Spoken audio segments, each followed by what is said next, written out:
여러분 안녕하십니까.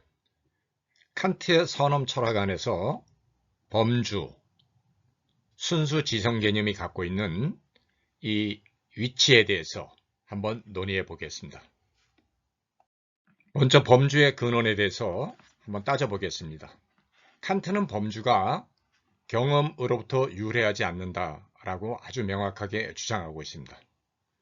이 범주의 근원은 경험을 통해서 우리가 후험적으로 획득된 게 아니다라는 것, 이거를 염두에 둬야 됩니다. 그런데 칸트가 말하는 이 범주의 근원은 우리의 순수 지성 안에 뿌리를 내리고 있는데 이거는 데카르트의 생득관념하고는 구별이 됩니다. 하지만 칸트는 범주가 경험 독립적이고 경험 선행적이라고 주장은 하지만 이것이 어떤 의미에서 데카르트의 innate idea, 즉 본유관념 내지는 생득관념과 구별되는지에 대해서는 명확하게 설명하고 있지 않습니다. 칸트에게서 범주의 근원은 우리의 순수 지성 안에 뿌리 내리고 있다라는 것, 그리고 이것은 데카르트가 말한 innate idea, 본유관념과 구별된다는 것, 이거를 좀 염두에 둘 필요가 있습니다. 칸트는 범주들이 순수 지성의 참된 뿌리 개념이다, 이렇게 명확하게 얘기를 하고 있습니다. 그래서 이것은 어떤 형태든 간에 그 순수한 개념이다라는 것, 즉 이때 순수하다라는 것은 경험과 전혀 섞이지 않았다라는 것. 그러니까 범주의 근원은 경험으로부터 유래할 수는 없고 우리 순수 지성 안에 뿌리를 내리고 있기 때문에 칸트는 이 범주를 갖다가 주관 안에 있는 객관 규정이다, 이렇게 이제 표현을 하고 있습니다. 칸트에게서 아프리오리, 음역하자면 아프리오리는 경험 독립적이다, 경험 선행적이다, 이렇게 명확하게 표현을 하고 있습니다. 이에 반해서 트랜센덴탈이라고 하는 것은 경험을 가능케 하는 것이다. 그러니까 경험 독립적이고 경험 선행적인 아프리오리하고 경험을 가능케 한다는 의미에서 트랜센덴탈을 구별을 해야 된다는 거죠. 그래서 범주를 인식 가능성의 조건들로 사용할 때 한해서만 연역이라고 하는 것은 권리 논쟁에 해당이 됩니다. 그래서 칸트에게 있어서 연역이라고 하는 것은 논리학에서 말하는 필연성 추론이 아니라 권리 논쟁이다, 이렇게 먼저 이해를 해야 됩니다. 범주는 시간과 공간을 통해서 주어지는 현상 일반에 적용이 됩니다. 그래서 범주는 적용되어서 사용될 때 한해서만 그 사용에 대해서 객관 타당성을 입증하지 않으면 안 된다는 거죠. 그래서 모든 범주의 그 사용은 입증 책임에 종속한다. 그래서 연역이라고 하는 문제는 입증 책임을 정당화하는 문제다, 이렇게 보면 될 것 같습니다. 그래서 임마누엘 칸트는 범주가 적용되는 적용의 한계라고 하는 것은 시간과 공간을 통해서 주어지는 현상 일반 전체에 해당이 된다, 이렇게 범주 적용의 한계를 갖다가 현상 일반으로 제한시키고 있습니다. 칸트에 있어서 범주 적용의 대상은 시간과 공간을 통해서 주어지는 현상 일반 전체입니다. 그래서 임마누엘 칸트는 현상과 물 자체를 구별합니다. 범주는 시간과 공간을 통해서 주어지는 현상 일반, 칸트는 때로 이것을 자연 일반이다, 이렇게도 표현하고 있습니다. 에 한정된다라는 거죠. 범주는 시간과 공간을 통해서 주어지는 현상 일반과 관계를 맺고 그 다음에 이것을 갖다가 어떠하다라고 인식하는 것을 성립시키는 것, 이거를 뜻합니다. 그래서 이제 독일어로 얘기하면 unter Bezugnahme auf Erscheinung überhaupt, 즉 현상 일반과 관계하고 so und so zu bestimmen, 어떠하다라고 규정하는 것, 이게 범주의 두 가지 역할입니다. 관계 맺고 규정한다라는 것. 그래서 칸트는 범주를 갖다가 진리의 논리학이다, 로직 데어 바르하이트로 이렇게 규정합니다. 자, 임마누엘 칸트는 범주가 적용될 수 있는 영역을 시간과 공간을 통해서 주어지는 현상 일반에 제한시키고 있습니다. 그런 한에서만 범주는 진리의 논리학으로 적용한다라는 거죠. 그런데 범주가 시간과 공간을 통해서 주어지지 않거나 시간과 공간을 초월해 있는 영역에 적용될 때는 범주는 필연적으로 이율배반에 빠지게 됩니다. 그래서 범주의 그릇된 적용을 갖다가 칸트는 비판하고, 그럴 경우에 한해서 칸트는 가상의 논리학이다 이렇게 얘기를 하고 있습니다. 그래서 범주의 이율배반이라고 하는 것은 범주가 시간과 공간을 통해서 주어지는 현상 일반에 제한되어야 되지, 시간과 공간 저 너머에까지 확장돼서 적용될 때 범주는 필연적으로 이율배반에 빠진다라는 거죠. 이걸 칸트는 이제 가상의 논리학이다 이렇게 얘기했습니다. 그래서 범주는 적용될 수 없는 영역들에 적용될 때 길버트 라일이 말한 카테고리 미스테이크, 즉 범주 적용에 오류를 저지르게 된다는 거죠. 이 범주 적용의 오류를 칸트는 이율배반에 빠진다 이렇게 비판하고 있습니다. 시간과 공간을 초월한 영역들의 범주가 적용될 때 범주는 필연적으로 이율배반에 빠지게 됩니다. 칸트는 범주의 오류 적용으로 인해 발생한 이율배반을 독일어로 아우플루에센, 해소시켜 버립니다. 칸트의 인식론은 지성의 자발성과 직관의 수용성이 결합될 때만 성립합니다. 이때 직관의 수용성을 여러분들은 감성의 수용성이다 이렇게 표현해도 무방합니다. 칸트는 지성이 직관에 대해 우위에 있다거나, 예를 들면 이제 지성이 직관에 대해서 우위에 있다고 주장하는 것은 신칸타파의 주장입니다. 반대로 직관이 지성에 대해서 우위에 있다 이렇게 주장하는 거, 이게 이제 쇼펜하우어하고 하이데커의 입장인데, 어떻든 간에 칸트는 지성이 직관에 대해서 우위에 있다거나 직관이 지성에 대해서 우위에 있다고 이렇게 명확하게 주장하지는 않습니다. 그 대신 칸트는 인식이 성립하려면 지성과 감성의 결합이 필연적으로 작용해야 된다는 거죠. 그래서 인식이 성립하려면 지성에 종합하는 행위와 직관의 수용성이 필연적으로 결합해야 된다 이렇게 주장한다는 거죠. 그래서 임마누엘 칸트는 이 두 개의 이 능력은 동등한 권리를 지니지만, 그러나 그 각자가 하는 역할과 기능은 다르다라고 이렇게 설명하고 있습니다. 자, 지성의 자발적인 결합은 시간과 공간을 통해서 주어지는 현상들에 제한되어 있습니다. 반대로 시간과 공간을 통해서 주어지는 현상들의 잡다함은, 즉 현상들의 무규정적 잡다함은 결합에 있어서는 지성에 종합하는 활동에 의존하고 있습니다. 그래서 지성에 종합하는 활동은 주어지는 것들이 없다고 한다면 종합을 수행할 수 없고, 종합이 이루어지지 않는다고 한다면 시간, 공간을 통해서 주어지는 현상들의 잡다함은 인식되지 않는다라는 거죠. 그래서 인식되려면 지성의 자발적 결합에 의존해야 되고, 지성의 자발적 결합은 그것이 관계 맺는, 즉 시간과 공간을 통해서 주어진 현상 일반과 관계를 맺어야 된다는 것, 이 둘의 공동 협력에 의해서 인식이 성립한다는 것, 이게 칸트 인식론의 핵심입니다. 자, 칸트 철학에 있어서 인투이티브, 직관적이라는 것하고 디스쿠시브, 다시 말해서 논변적이라는 걸 구별할 필요가 있습니다.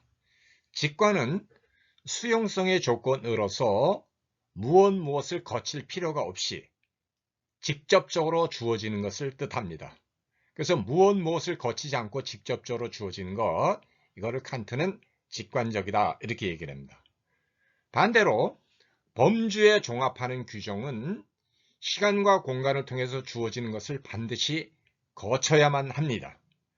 지성에 종합하는 규정 활동은 규정을 위해서 반드시 시간과 공간을 통해서 주어지는 것들을 거쳐감으로서만 성립하게 된다는 거죠. 그래서 시간과 공간을 통해서 주어지는 것을 거치는 것, 이것은 디스쿠시브한 거고, 시간과 공간을 통해서 주어지는 것을 거치지 않고 직접적으로 이렇게 수용되는 것들을, 이거를 칸트는 직관적이다 이렇게 얘기를 하고 있습니다. 그래서 칸트는 직관은 직관적이다 이렇게 얘기하지만 범주는 디스쿠시브, 즉 무엇을 매개로 해서만 인식을 성립시킬 수 있다라는 거죠. 무엇을 매개로 하는 것은 범주의 기능이고 무엇을 거칠 필요가 없는 것, 즉 직접적으로 우리에게 주어지는 것은 그런 직관의 수용성입니다. 임마누엘 칸트에게 있어서 현상이라고 하는 것은 우리 인간에게 주어지는 한에서라고 하는 구조로 되어 있습니다. 그래서 칸트는 이걸 갖다가 Erscheinung für uns, 즉 우리에게 주어지는 한에서의 현상이다 이렇게 표현을 하고 있습니다. 반대로 대상 내지 객체라고 하는 것은 시간과 공간을 통해 우리에게 주어지는 현상들의 무규정적 잡다함이 범주를 통해서 규정되고 종합될 때 한해서만 가능합니다. 그래서 객체 내지 대상이라고 하는 것은 칸트적인 문맥에서는 주어지는 것이 아니라 지성에 종합하는 활동을 통해서만 성립된 거다. 이렇게 우리가 이해하면 될 것 같습니다. 자, 다시 한번 반복하면 인투이티브, 직관적이다라는 얘기는 칸트적인 문맥 안에서는 무엇을 거치지 않고 직접적으로 이런 뜻이고, 디스쿠시브하다라는 얘기는 시간과 공간을 통해 주어지는 것을 통해서만, 시간과 공간을 통해 주어지는 것을 매개로 해서만, 즉 간접적으로 이런 뉘앙스입니다. 직접적으로, 간접적으로 이것이 이제 인투이티브하고 디스쿠시브의 차이입니다. 그래서 디스쿠시브하다라는 말은 독일어로 힌게엔드, und 헤어게엔드. 그러니까 이거는 시간과 공간을 통해 주어지는 것에 범주가 적용되거나 아니면 시간과 공간을 통해서 주어지는 것들이 범주 밑에 포섭되어서 규정되는 것, 이렇게 왔다 갔다 해보는 것, 적용하거나 포섭하는 이런 활동을 칸트는 디스쿠시브하다, 즉 논변적이다 이렇게 사용하고 있습니다. 자, 임마누엘 칸트는 또한 Der diskursive Verstand라는 거하고 Der intuitive Verstand를 명확하게 구별하고 있습니다. Der diskursive Verstand라고 하는 것은 우리가 아까 디스쿠시브라는 얘기가 무엇을 거쳐야만 된다 그랬죠? 그러니까 칸트의 범주는 종합을 하려면 시간과 공간을 통해서 주어지는 것들이 있어야만 됩니다. 이렇게 칸트는 시간과 공간을 통해서 주어지는 것들을 매개로 해서만 그거를 인식 가능하도록 하는 것을 칸트는 Der diskursive Verstand다 이렇게 이제 즉 논변적 지성이다 이렇게 얘기를 하는데, 직관적 지성은 휘트하고 쉐일링은 이제 이 직관적 지성이라는 표현 대신에 die intellektuelle Anschauung, 지적 직관이다 이렇게 표현하는데, 임마누엘 칸트는 지적 직관이라는 표현은 쓰지 않고 그냥 Der intuitive Verstand, 직관적 지성이다 이렇게 얘기했습니다. 여튼 칸트가 말하는 직관적 지성은 우리 인간에게는 불가능합니다. 왜냐하면 시간과 공간을 통해서 주어지지 않는 것을 지성이 단독으로 종합하고 규정할 수는 없다는 거죠. 무엇이 주어지지 않는데 그것을 규정할 수 있는 능력이 우리에게는 없다는 거죠. 칸트는 그래서 이런 것을 우리 인간에게 허용되어 있지 않다 이렇게 주장을 합니다. 근데 우리의 지성은 시간과 공간을 통해 주어지는 것들을 통해서만 종합하는 활동을 수행합니다. 지성에 결합하는 활동은 시간과 공간을 통해 주어지는 걸 매개해서만 성립하는 걸 칸트는 Der diskursive Verstand다 이렇게, 즉 논변적 지성이다 이렇게 얘기를 하고 있습니다. 칸트는 지성을 판단할 수 있는 능력이다. Das Vermögen zu urteilen, 판단할 수 있는 능력이라는 거죠. 이건 이제 지성으로 이렇게 규정을 합니다. 범주는 판단 안에서 규정하는 수로로 사용됩니다. 범주의 사용에 대해서는 이미 말한 바와 같이 반드시 입증 책임을 충족시켜줘야 됩니다. 그래서 칸트가 말하는 범주의 선언적 영역이라는 것은 범주 사용에 대한 입증 책임을 갖다가 정당화하는 거다. 이것이 이제 칸트 선언 철학의 알파요 오메가라는 거죠. 그래서 이제 디터 헤니 같은 사람은 35페이지뿐이 안 되는 칸트의 연역을 이해한 사람들은 칸트 철학 전체를 이해하고 있다 이렇게 봐도 무방하다 이렇게 주장하고 있습니다. 자, 펑크션이라는 것은 수학에서 이제 함수를 표현할 때 사용되는 용어입니다.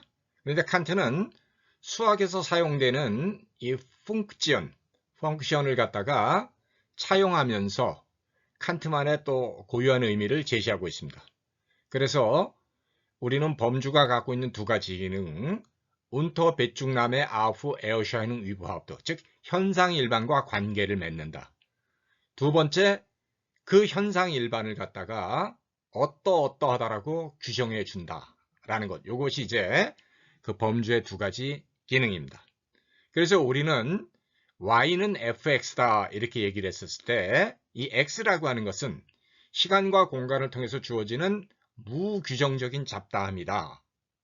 그 다음에 f, 이거는 이제 범주에 종합하는 규정이다 이렇게 보면 y, 이거는 이제 인식된 것, 객체, 대상 이렇게 얘기를 할 수 있습니다. 그래서 대상이라고 하는 것은 시간과 공간을 통해서 주어지는 것들을 범주를 통해서 종합한 것이다. 그러니까 모든 대상이 성립할 때는 그 대상을 성립시키는 규정 근거로서 범주가 필연적으로 작동하고 있다라는 거죠. 그래서 임마누엘 칸트는 범주를 갖다가 판단 성립의 객관적 규정 근거다 이렇게 얘기합니다. 이제 독일어로는 칸트가 프레디카트 메클리시어 에어파룽, 모든 가능한 경험에 수로로서 작동한다 이렇게 얘기를 하는데, 이게 이제 여러분들이 좀 용어가 여러분들한테 생소하니까 이렇게 이해는 될 것 같습니다. 여하튼 객체, 대상이 성립한다고 한다면 이 객체나 대상은 범주에 종합하는 활동의 결과로서 이루어진 것이다. 이렇게 우리가 이해하면 될 것 같습니다. Ich verstehe aber unter Funktion die Einheit der Handlung verschiedene Vorstellungen unter einer gemeinschaftlichen Zuordnen. 제가 이제 밑에다 요 독일어 원전을 갖다가 영어로 번역한 걸 썼습니다. 그래서 굳이 번역하자면 이 펑크션, 이 기능이라고 하는 이 표현 아래서 나는 종합하는 행위의 어떤 통일이라고 이해를 하겠다 이렇게 얘기합니다. 그러니까 행위의 통일이라고 하는 것은 뭐냐면 상이한 표상들을 갖다가 하나의 공통된 표상 밑에 질서 지우는 거다 이렇게 칸트가 규정을 하고 있습니다. 자, 칸트 원전에서 판단이라고 하는 것은 대상을 매개적으로 인식하는 거다. 그러므로 대상의 표상을 표상케 하는 거다. 이렇게 이해를 하면 될 것 같습니다. 여기에 이제 대상의 표상을 표상케 한다라는 게 무슨 말이냐? 이 말이 이제 좀 어려워 보일 것 같지만 이 의미를 하나하나 뜯어보겠습니다. 자, 칸트는 직관을 갖다가 Die Einzelne Vorstellung, 개별 표상이다 이렇게 표현을 하고 있습니다. 그런데 범주는 Die Allgemeine Vorstellung, 보편 표상이다 이렇게 표현을 하고 있습니다. 그래서 직관이라고 하는 것은 시간과 공간을 통해서 직접적으로 우리에게 개별적으로 주어지는 것을 뜻합니다. 그래서 칸트는 직관을 갖다가 개별 표상이다 이렇게 얘기를 합니다.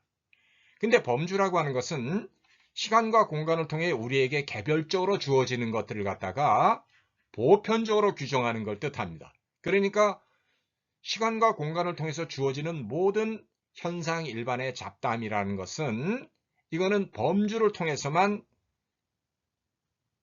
종합되고 인식될 수 있다라는 거죠. 그래서 임마누엘 칸트는 이걸 갖다가 대상의 표상을, 즉 시간과 공간을 통해서 우리에게 주어지는 것들을 범주를 통해서 보편적으로 규정해 줄 때 인식이 성립한다. 이런 의미로 칸트가 사용하고 있습니다. 자, 임마누엘 칸트는 인식한다, 즉 판단한다라는 것은 시간과 공간을 통해 우리에게 개별적으로 주어지는 것들을 매개로 해서 이것을 범주의 보편 규정을 통해서 보편적으로 종합하는 것을 뜻합니다. 그래서 여러분들이 칸트가 이제 그러므로 지성일반이라고 하는 것은, 즉 지성이라고 하는 것은 판단할 수 있는 능력으로서 표상되어질 수 있다. 이렇게 이제 칸트가 명확하게 규정하고 있습니다. 자, 임마누엘 칸트는 객체를 갖다가 뭐라고 명확하게 정의를 내리냐면 배 137에서 객체라고 하는 것은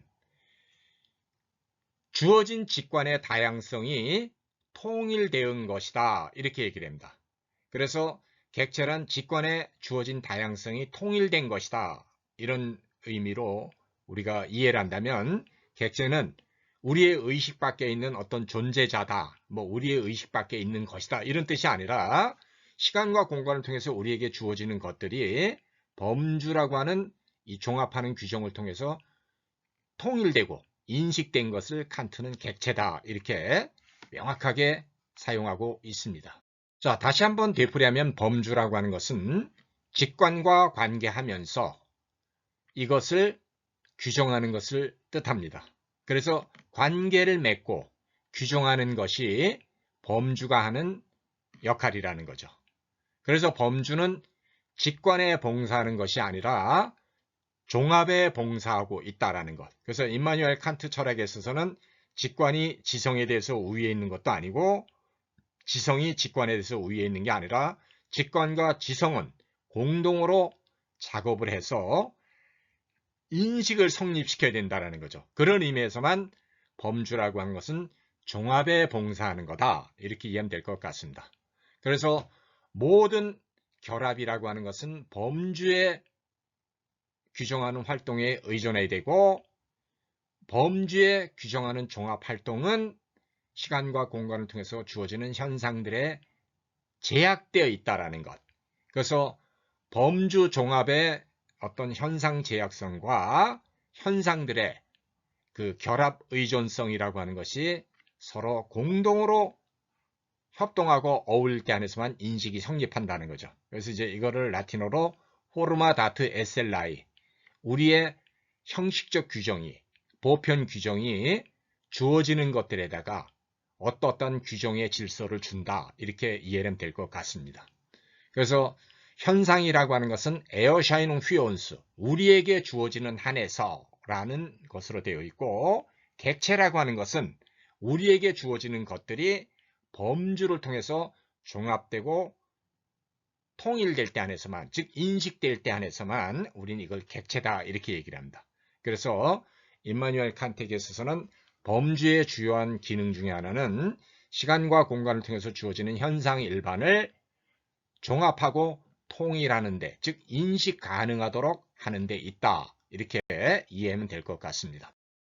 임마누엘 칸트는 그 트랜센덴탈 데둑지언, 즉 선엄적 연역이 끝나가는 그 거의 그 마무리 단락에서, 즉 파라그라프 27이라고 하는 그 단락에서 범주들이라고 하는 것은 현상 일반에 대해서 아프리오리하게 법칙을 미리 규정한다. 이렇게 명확하게 아주 쓰고 있습니다. 그래서 여러분들이 현상 일반을 갖다가 우리가 자연 일반이다. 이렇게 아까 대체해도 된다 그랬죠?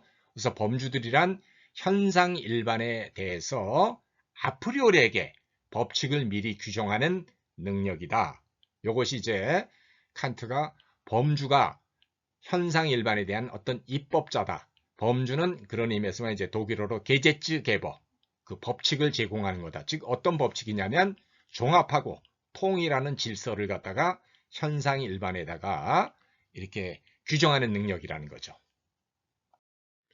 자, 임마누엘 칸트는 그래서 이제 배판 197에서 경험 일반의 가능성의 조건들은 동시에 경험 대상들의 가능성의 조건들이다. 이렇게 분명하게 표현하고 있습니다. 이 구절은 너무 많이 인용이 되어서 여러분들이 요거는 그 칸트 철학을 이해할 때 반드시 이 구절은 여러분들이 이해를 해야 됩니다. 디터 헨리는 연역은 칸트 철학의 심장이며 이 연역을 제대로 이해한 자들은 칸트 철학의 핵심 전체를 이해했다라고 이렇게 말할 수 있다는 거죠. 그래서 선엄적 연역의 권리 논쟁이라고 하는 것은 철학적 최후 근거로 곡해되어서는 안 됩니다. 왜냐하면 권리 논쟁이라고 하는 것은 철학적 최후 근거하고는 구별되기 때문에 그렇다는 거죠. 그래서 범주라고 하는 것은 우리 주관 안에 있는 사고의 객관 규정이다. 즉 주관 안에 있는 객관성, 요거를 이제 뜻합니다. 그래서 objectivitate in subjectivitate, 우리 주관안에 기초한 객관 규정, 이것이 이제 범주다. 이렇게 이해하면 될 것 같습니다. 자, 범주가 우리 주관안에 있는 객관 규정이기 때문에 임마누엘 칸트는, 자, 말하자면 사고의 주관적 조건들이 어떻게 해서 객관 타당성을 지닐 수 있을까? 이것이 칸트 선언 철학의 가장 핵심적인 주장입니다. 칸트는 게겐슈탄트 위버하프트라는 말을 쓰는데, 우리가 이제 위버하프트라고 하는 독일어 표현을 한국에서는 일반으로 번역을 하더라고요. 영어로는 이제 in general 이렇게 표현이 되어 있는데, 여튼 대상 일반은 대상이 성립한다고 한다면 예외 없이 이 대상이라고 하는 것은 범주에 종합하는 규정을 통해서만 성립하게 됐다라는 거죠. 그래서 칸트는 그렇기 때문에 모든 판단 안에서는 범주에 종합하는 규정이 필연적으로 작동하고 있다, 이렇게 주장할 수 있었다라는 거죠. 그래서 우리는 칸트가 범주를 갖다가 가능한 판단들의 수로다, 이렇게 얘기했는데, 이건 아까도 제가 설명했지만 판단이 성립한다고 한다면 몽땅 다 그 판단이라고 하는 것은 이 범주가 종합하는 규정을 수행할 때 한해서만 성립한다라는 거죠. 그래서 칸트의 선언 철학은 경험이 어떻게 가능하냐라고 하는 이 문제와 아프리오리한 종합 판단이 어떻게 가능한가라는 것, 이 두 가지로 압축이 됩니다. 그래서 경험이 어떻게 가능한가라는 문제는 여기서 이제 자연과학의 학문적 인식 근거를 갖다 따지는 거고, 아프리오리한 종합 판단이 어떻게 성립하느냐라는 이 문제는 모든 판단의 성립에는 범주가 규정하는 수로로 작동하고 있기 때문에 판단 성립의 객관적 규정 근거로서 범주의 역할을 파헤치고 따지고 논쟁하고 정당화해야 된다는 것, 요거를 이제 뜻합니다. 그래서 칸트의 선언 철학은 경험이 어떻게 가능한가라는 문제 하나고, 아프리오리한 종합 판단은 어떻게 가능한가라는 이 두 개의 문제를 갖다가 해결하는데 압축되어 있고 요약되어 있다는 것, 이것이 이제 이 강의의 가장 큰 핵심입니다. 자, 칸트의 선언 철학 트랜센덴탈 필로소피는 경험 독립적이고 경험 선행적인 범주를 통해서 경험이 어떻게 하면 성립할 수 있는가를 정당화하는 것이다. 선언 철학은 또한 아프리오리한 종합 판단의 성립 가능성을 정당화하는 것이다. 이렇게 우리가 압축해 볼 수 있습니다.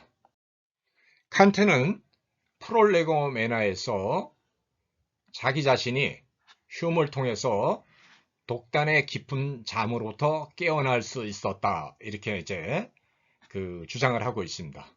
그래서 임마누엘 칸트에게 있어서 가장 중요한 거는 개념을 독단적으로 사용하지 말아야 된다는 거죠. 모든 개념은 그 개념이 적용되는 적용의 한계를 갖고 있는데, 개념이 자기 적용의 한계를 망각하고 적용할 수 없는 영역에다가 마구 적용하게 될 때 개념은 길버트 라일이 표현했던 카테고리 미스테이크, 범주 적용의 오류에 빠지게 된다는 거죠. 이거는 이제 칸트가 그 이율배반 비판에서 범주의 월권 행위를 갖다가 범주가 주제넘게 자기 자신의 한계도 모르고 월권을 하는 것, 독일어는 이제 안마숭이다, 이렇게 얘기하는데 그 안마숭을 경계를 합니다. 그래서 개념을 독단적으로 사용하지 말아야 되고 개념의 독단적인 사용도 피해야 되지만, 그렇다고 해서 회의주의에 굴복할 수도 없다라는 거죠. 그래서 임마누엘 칸트는 개념의 독단적 사용도 피하고 회의주의를 넘어서 범주를 통해서 인식의 보편 타당성을 어떻게 하면 성립시킬 수 있을까라는 것을 갖다가 정당화하는 것이 자기 선언 철학의 핵심이다, 이렇게 얘기를 합니다. 그래서 우리는 독단도 피하고 회의주의도 우리가 극복하는 한에서 칸트 철학이 범주를 통한 인식의 객관적 근거를 갖다가 제시하려고 하는 데 있었다라는 것. 그래서 칸트는 이걸 갖다가 이제 순수 수학은 어떻게 성립이 가능하냐, 순수 자연과학은 어떻게 성립이 가능하냐, 순수 형이상학은 어떻게 성립이 가능하냐라고 하는 이런 물음으로 프롤레고메나에서 아주 상세하게 이거를 전개하고 있습니다. 자, 여기서 이제 여러분들이 우리가 추상작용을 통해서 후험적으로 획득된 이 경험적 개념하고 순수 지성 안에 뿌리를 내리고 있는 범주의 이 근원 개념하고 어떤 차이가 있는지 약간 이제 여기서 설명을 해보겠습니다. 경험적인 개념에서는 내포하고 외연은 필연적으로 반비례하게 되어 있습니다. 그래서 내포라고 하는 것은 어떠어떠하다라는 공통 규정을 뜻하고 외연이라고 하는 것은 범주가 적용되는 그 적용의 한계 전체를 갖다 범주의 외연이다 이렇게 얘기합니다. 그래서 내포적 규정이 많아져 가면 외연의 범위는 줄어들어가고 내포적 규정이 적으면 적을수록 그 외연의 범위는 많아져 갑니다. 그래서 내포적 규정과 그 개념이 적용되는 적용 범위는 필연적으로 반비례 관계에 있을 수밖에 없습니다. 근데 칸트는 범주를 갖다가 논의할 때 아까도 얘기했지만 범주라고 하는 것은 우리 주관 안에 있는 객관 규정입니다. 그런데 이 우리 주관 안에 있는 이 객관 규정이 적용되는 영역이 어디냐 이렇게 물어보면 시간과 공간을 통해서 주어지는 것 전부라는 거죠. 그래서 칸트는 에어샤이닝 위브하프트 아니면 나투어 위브하프트 이렇게 얘기했을 때 자연 일반이다 현상 일반이다 라는 얘기는 범주가 적용되는 적용 범위는 시간과 공간을 통해서 우리에게 주어지는 것이라면 몽땅 다 이런 의미로 사용을 하고 있습니다. 그래서 여러분들이 경험적 개념에 있어서는 내포와 외연이 필연적으로 반비례하지만 칸트에게 있어서 순수 지성 개념인 범주는 그 적용 범위가 시간과 공간을 통해서 주어지는 현상 일반 전체에 해당이 된다. 이렇게 잘 구별할 필요가 있습니다. 자, 플라톤은 이데아를 갖다가 온토스 온이다. 이 온토스 온이다라는 것은 영어로 번역하면 리얼리 리얼입니다. 그래서 참으로 이런 뜻입니다. 그래서 플라톤에게 있어서 이데아라고 하는 것은 주관을 초월해 있는 객관성이다. 이렇게 이해하면 될 것 같습니다. 그런데 임마누엘 칸트에게 있어서 범주라고 하는 것은 주관 초월적인 것이 아니라 주관 안에 기초하는 객관 규정이다라는 거죠. 그래서 플라톤에게 있어서 이데아는 주관 초월적인 객관성이라고 한다면 임마누엘 칸트에게 있어서 범주라고 하는 것은 주관 안에 기초하는 객관 규정이다라는 거. 그래서 여러분들이 플라톤의 이데아하고 칸트의 범주는 이렇게 약간의 차이가 있으니까 이 구별을 잘 하시면 좋을 것 같습니다. 자, 임마누엘 칸트의 선험 철학은 어떻게 하면 아프리오리한 종합 판단이 가능한가를 정당화하는 데 서로 압축되고 있습니다. 그런데 현대 자연과학은 아프리오리한 종합 판단은 과연 살아남을 수 있을까라는 것을 탐구하고 있습니다. 그래서 임마누엘 칸트에게 있어서는 범주를 통해서 아프리오리한 종합 판단을 성립시키는 그 객관적 규정을 갖다가 자기 철학의 가장 핵심적인 논거로 제시하고 있다고 한다면 현대 자연과학은 칸트의 물음과는 약간 다르게 그 범주라고 하는 것이 정말 자연현상을 갖다가 제대로 충분히 설명하는 실질적인 어떤 근거인가 라고 이렇게 묻는다라는 거죠. 그래서 범주를 통한 그 아프리오리한 종합 판단의 성립 가능성을 묻는 칸트하고 그런 범주가 과연 정말 살아남을 수 있을까라는 이런 문제를 제기하는 것이 현대 자연과학이기 때문에 여러분들이 칸트 철학을 갖다가 과연 이 칸트 철학의 어떤 자연과학이라는 학문적 근거지음이 현대 자연과학에도 적용될 수 있느냐 이 문제는 계속해서 칸트 철학의 어떤 아킬레스건으로 남아 있습니다. 그래서 여러분들이 이 차이를 분명하게 염두에 두고 우리는 과연 칸트의 선험 철학이 현대 자연과학에도 그대로 적용돼서 살아남을 수 있는지 없는지를 냉정하게 한번 따져봐야 될 것 같습니다. 칸트는 순수 이성 비판과 프롤레고메나에서 수학적 인식과 철학적 인식은 구별해야 된다 이렇게 얘기를 합니다. 그래서 수학은 칸트에 따르면 아프리오리한 종합 판단입니다. 그 현대 수학은 수학을 갖다가 아프리오리한 분석 판단이다 이렇게 주장하는데 그 칸트는 아프리오리한 종합 판단이다 라고 수학을 규정합니다. 이 점에서 현대 수학과 칸트는 구별이 됩니다. 하지만 수학은 개념을 갖다가 순수 직관 안에서 구성한다. 칸트는 이제 전문 용어로 constitution 이런 말을 쓰고 있습니다. 그래서 개념을 갖다가 적용하는 것은 선엄 철학이 하는 거지만 개념을 시간과 공간이라고 하는 순수 직관 안에서 구성한다 이렇게 얘기하는 것. 그래서 개념을 구성하기 때문에 이거는 개념을 적용하는 철학적 인식과 구별됩니다. 그래서 선엄적 인식이라고 하는 것은 범주를 갖다가 구성하는 것이 아니라 범주를 적용한다라는 거죠. 수학은 구성하는 거지만 범주는 적용하는 거라는 거죠. 그리고 이 적용의 객관타당성을 정당화해야만 됩니다. 그래서 수학과 칸트의 선엄 철학은 둘 다 아프리오리한 종합 판단이지만 그 종합의 의미가 다르다라는 거죠. 왜냐하면 수학적 인식에 있어서 종합은 인식을 확장하는 게 아니라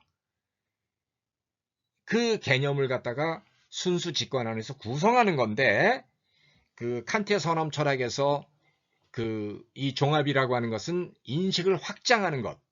그러니까 주관 안에 있는 순수 개념이면서도 동시에 인식을 확장하는 데 이렇게 쓰는 거기 때문에 칸트는 수학적 인식은 개념을 구성하는 거다. 그러나 철학적 인식은 개념을 적용해서 인식을 확장하는 데 기여를 해야 된다. 이렇게 주장하고 있기 때문에 임마누엘 칸트가 이런 맥락에서 수학적 알미라는 것하고 철학적 알미라고 하는 것은 구별된다. 이렇게 명확하게 주장하고 있습니다. 물론 칸트가 이렇게 명확하게 주장하고 있는 것이 현대 수학의 엄격한 검증을 통과하고 있는지 없는지는 또 다른 검증을 요구한다는 거죠. 여하튼 우리는 1차적으로 칸트의 진리를 따라서 수학적 인식과 철학적 인식은 구별된다는 것, 요거를 칸트적인 문맥 안에서 이렇게 구별할 필요는 있습니다.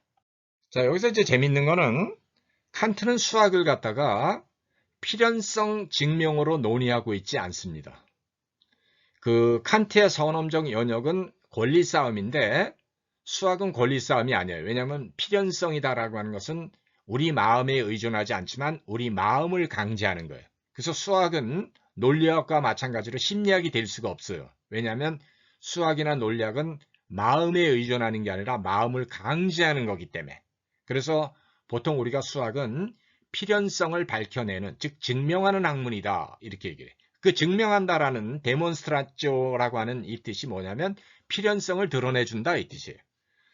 그래서 칸트는 이제 현대 수학으로부터 아주 혹독한 비판을 이렇게 받게 되는데 이거는 이제 나중에 우리가 한번 따져보기로 하고, 여하튼 칸트는 프롤레고멘에서 순수 수학이 어떻게 가능하냐 이렇게 물음을 제기하고 수학은 아프리오리한 종합 판단이다 이렇게 얘기를 하고 수학을 아프리오리한 분석 판단이다 라고 주장하는 현대 수학과 첨예하게 대립하고 현대 수학은 이 점에서 가차없이 임마누엘 칸트를 이제 비판하고 있습니다. 그러나 현대 수학의 어떤 칸트 비판이 여기서 논의의 핵심은 아니기 때문에 칸트가 수학을 갖다가 아프리오리한 종합 판단으로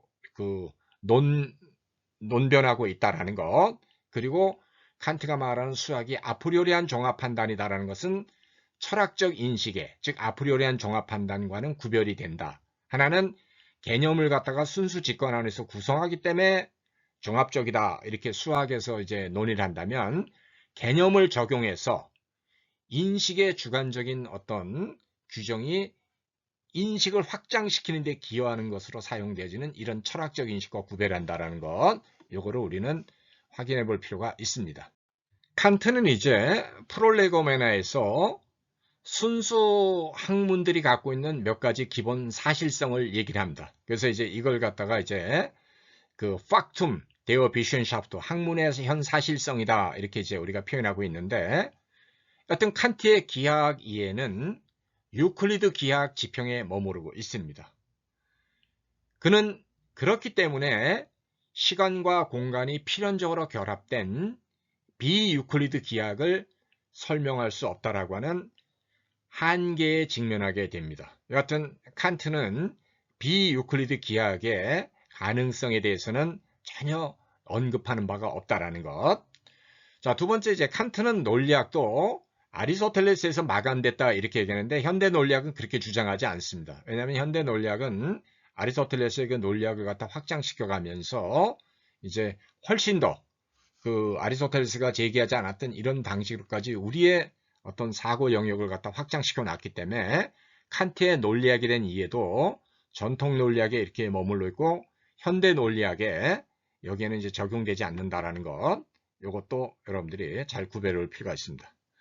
자, 그 다음에 이제 임마누엘 칸트의 자연과학에 대한 어떤 학문적 근거 지음에 있어서 칸트의 자연과학에 대한 이해는 누가 뭐라 그래도 뉴턴 물리학의 지평을 벗어나지는 못하고 있습니다. 그 신칸트 학파의 거장인 코헨은 칸트가 뉴턴 물리학을 철학화했다 이렇게 주장하는데, 저는 이런 코헨의 이런 주장은 우리가 액면 그대로 받아들여서는 안 된다고 봅니다. 왜냐하면 시간과 공간에 대한 규정도 칸트하고 뉴턴이 조금 다릅니다. 뉘앙스가. 그 다음에 자연과학을 학문적으로 근거 짓는다라는 이것은 철학이 자연과학의 시녀다 이런 의미로 또 이해해서도 안 됩니다. 어떤 칸트는 자연과학은 가설을 갖다가 공적으로 검증해가는 이런 시행착오와 역사적인 성격을 지니고 있지만, 임마누엘 칸트에게서는 그냥 자연 현상을 갖다 설명해가는 근거로서 범주를 갖다 제시하고 있기 때문에 임마누엘 칸트가 말하는 자연과학이라고 하는 것은 우리가 현대 자연과학에서 얘기하는 탐구 논리학과는 구별이 됩니다. 왜냐하면 자연 과학에 대한 형식적 가능 근거, 즉 범주를 통해서 자연과학의 형식적 가능 근거를 논하는 거기 때문에 우리가 칸트가 자연과학이라고 하는 이런 표현을 쓸 때 과연 이것이 현대 자연과학의 어떤 탐구 논리냐 이렇게 얘기하면 칸트의 자연과학의 의미는 그런 뜻이 아니다라는 것만 우리가 여기서 기억해 볼 필요가 있습니다. 그래서 자연과학의 학문적 근거에 대한 칸트의 논의 자체가 과연 현대 자연과학에 의해서 도전과 비판에 이렇게 직면하고 있는데, 칸트가 학문의 사실성을 통해서 제시한 것들, 예를 들면 이제 유클리드 기하학이라든지 그 아리스토텔레스의 논리학이라든지 뉴턴의 어떤 그 자연과학이라고 하는 것, 이런 것들 못지않게 오늘날은 이제 예를 들면 뉴턴 물리학이 아닌 아인슈타인의 일반 상대성 이론이라든지 양자 우리가 물리학, 그 다음에 그 전통 논리학이 아닌 현대에 와가지고 수로 논리학, 후레게 이후로 더 발전됐던 후레게의 그 칸트 논리학 비판이 여기 있는데, 그 후레게의 어떤 논리학이라든지 그 다음에 유클리드 기하, 시간과 공간의 결합이 전혀 없는 순수 추상적인 어떤 영역에서의 이런 것과 시간과 공간이 필연적으로 결합된 우리가 그 현실의 어떤 이 중력장에서의 어떤 이것을 우리가 구별을 해볼 필요가 있다라는 거죠. 그래서 아까도 얘기했지만 칸트는 아프리오리한 종합 판단이 어떻게 가능한가라는 문제를 제기했지만, 현대 자연과학은 그 아프리오리한 종합 판단이 과연 살아남을 수 있느냐라고 하는 어떤 절박한 생존 문제로 이 논의를 전개하고 있기 때문에 자연과학에 대한 그 학문적 근거 지음이라고 하는 그것에 있어서 그 자연과학이 무엇을 뜻하느냐라고 우리가 얘기를 했을 때, 그 칸트의 자연과학은 현대 자연과학에서 얘기하는 그 탐구 논리하고는 조금 구별된다라는 것, 우리가 이거를 구별할 필요가 있습니다. 자, 신칸트 학부가 활동했던 1920년대하고 30년대 초반에는 양자 물리학이 가장 생산적인 결실을 맺어가는 시기였습니다. 그래서 신칸트 학파는 양자론의 거센 도전에 직면하면서 칸트 선험 철학의 현재성을 방어해야만 했던 그런 어떤 도전에 직면했었습니다. 하지만 사태의 참을 설명하는 과정에서 칸트 문헌학으로 이 칸트를 갖다가 양자론으로부터 방어한다는 것은 그 당시는 크게 그 비판을 받고 있던 시대였습니다. 자, 이것을 잘 알고 있었던 신칸트 학파는 칸트 철학의 현재성을 갖다가 인식론적으로 재구성하는 마브루크 학파, 이제 코헨이 주도적인 역할을 하죠. 와 하이델베르크의 선함 학파, 즉 도덕 철학과 이제 그 어떤 이 칸트에 있어서 어떤 그 도덕 철학 내지는 윤리 문제의 어떤 그 중요성을 두는 하이델베르크의 선함 학파가 이렇게 팽팽하게 입장이 갈립니다. 그래서 자연과학의 학문적 근거를 제공하는 칸트의 논의에서 무엇이 살아있어서 현재까지 영향력을 행사하고 있고 무엇이 죽어서 진화의 과정에서 도태되었는지를 명확하게 제시될 필요가 있습니다. 그래서 이제 신칸트 학파가 칸트 자체로 돌아가자 이렇게 얘기를 했지만, 그 칸트 자체로 돌아간다라는 것, 그거는 칸트 철학에서 살아있는 현재성이 무엇이고 칸트 철학에 있어서 주고 있는 것이 무엇인지를 명확하게 대차대조표를 이제 작성해야 된다는 의미로 이해하면 될 것 같습니다. 그러나 우리는 칸트 철학의 현재성은 무엇이고 칸트 철학의 극복된 이 것은 무엇인지를 명확하게 구별하는 작업을 해야 되기 때문에 칸트가 우리가 자신의 철학을 갖다가 비판 철학으로 규정했듯이 우리도 칸트와 함께 그러나 칸트에 거역해서 사고하는 법을 게을리해서는 안 된다라는 거죠. 자, 모든 판단은 진위 검증을 반드시 거쳐야만 됩니다. 그 오스트리아 빈 학파는 명제의 의미는 명제의 검증 가능성에 있다 이렇게 얘기를 하는데, 즉 검증 가능한 것만이 진리다 이렇게 얘기를 하는데, 저는 이 오스트리아 빈 학파의 이 주장을 100% 신뢰하지는 않습니다. 왜냐하면 진리 자체가 비판을 받아야 되는 거지 검증 가능한 것만이 진리다 이렇게 진리를 좁게 해석해서는 안 되기 때문에 그렇습니다. 여튼 현대 자연과학도 분명히 가설을 갖다 공적으로 검증하는 과정은 얘기는 하지만 검증 가능한 것만이 진리다 이렇게는 좁게 주장하지 않습니다. 여튼 모든 판단은 진위 검증을 반드시 거쳐야만 됩니다. 이것은 칸트의 아프리오리한 종합 판단에도 예외가 될 수가 없습니다. 연역이 권리 논쟁에 속하는 한에 있어서 아프리오리한 종합 판단도 진리 검증을 철저하게 통과해야 합니다. 현대 자연과학은 칸트의 아프리오리한 종합 판단을 맹목적으로 받아들이지 않습니다. 범주는 진리를 보증하는 것이 절대 아닙니다. 범주는 진리가 성립할 수 있는 형식적 가능인 거지 범주가 진리를 100% 타당하게 보증해 주는 게 아니라는 거죠. 그래서 연역은 필연성을 보증해 주는 게 아니라 권리 싸움이라는 이유가 여기 있습니다. 범주는 진리 가능성의 조건들에 대한 정당화 해명에 불과합니다. 그렇기 때문에 범주가 진리 검증을 어떻게 통과할 수 있는지가 계속해서 검증되지 않으면 안 됩니다. 칸트가 범주의 선험적 연역에서 논의하는 독일어 폴슈텐디카이트, 영어로는 이제 A Complete Inventory 이렇게 이제 번역을 하고 있는데, 이것은 어떤 의미에서 여전히 타당한가라는 물음이 끊임없이 제기되고 있습니다. 왜냐하면 우리는 오늘날 범주의 자족성과 완전성에 대해서 더 이상 매달릴 수도 없고 매달려서도 안 되는 그런 시대에 살고 있고, 범주의 실제된 진화가 불가피한 그런 어떤 조건에서 살고 있기 때문에 그렇습니다. 그래서 칸트의 범주를 갖다가 이것이 완전하다 이렇게 주장하는 이 주장에는 여전히 비판적인 검증이 따라다닐 수밖에 없다라는 거죠. 칸트도 이거를 분명히 의식해 가지고 내가 말한 12개의 범주는 두서없이 이렇게 긁어 모은 것이 아니다. 칸트는 이제 범주가 아리스토텔레스처럼 뭐 10개 이렇게 제시하는 것에 대해서 두서없이 모아놓은 건 아니다라고 이렇게 비판을 하고 있지만, 그러면 칸트가 말하는 이 12개의 범주의 체계성, 완전성은 과연 성립할 수 있는가? 라는 문제는 계속해서 우리에게 비판적 검증으로 남아있다라는 거죠. 자, 1차적으로 진리라고 하는 것은 그런 것은 그렇고 그렇지 않은 것은 그렇지 않다라고 분별하는 데 있습니다. 범주는 우리 주관 안에 뿌리 내리고 있는 객관 규정입니다. 하지만 진리는 사태의 참을 참으로 알아듣는 것에 기초합니다. 주관 안에 기초한 객관성과 참으로는 반드시 일치한다는 보장은 없습니다. 범주는 판단 안에서 규정하는 수로로 작용하고 있습니다. 판단은 참을 충족해야 합니다. 그렇다면 3단 논법적 추리에서 판단 안에서 규정하는 수로로 사용되는 범주는 필연적으로 참을 따르고 참을 충족해야 합니다.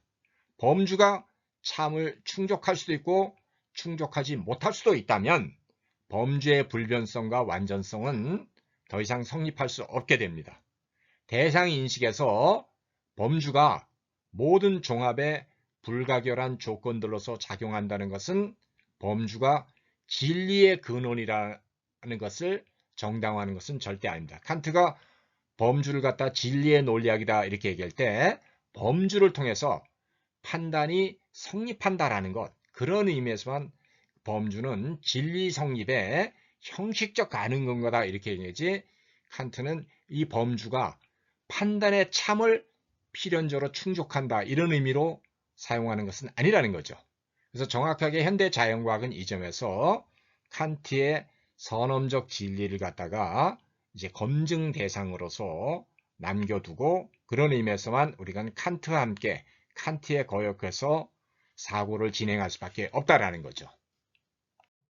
그 칸트는 그래도 자연과학의 학문적 근거가 뭐냐 이렇게 물어보고 자연과학의 학문적 기초를 제시하려고 했는데, 과연 현대 자연과학이 칸트가 제시했던 이 자연과학의 학문적 근거를 받아들이고 있느냐, 이 문제는 이제 우리가 양자론자라든지 기타 다른 어떤 아인슈타인의 어떤 일반 상대성 이론에서 상당히 그 쓰디쓴 어떤 이론의 좌절을 이렇게 경험하게 되는 걸 확인하게 됩니다. 어떻든 간에 과학에 의해서 비판받고 무시당하는 시대에 있어서 철학이 무슨 권리와 자부심으로 자연과학의 학문적 기초를 제공할 수 있다고 말할 수 있는지가 우리에게는 오늘날 굉장히 이제 그 중요한 문제로 이렇게 다가오고 있다는 거죠. 그래서 우리가 오늘날 칸트를 철학을 갖다 이렇게 현재화할 때 과연 자연과학에 대한 학문적 근거 지음을 제시하는 칸트의 선험 철학이 과연 살아서 현대 자연과학의 엄격한 진리 검증을 통과하고 있느냐, 통과하고 있지 못하느냐를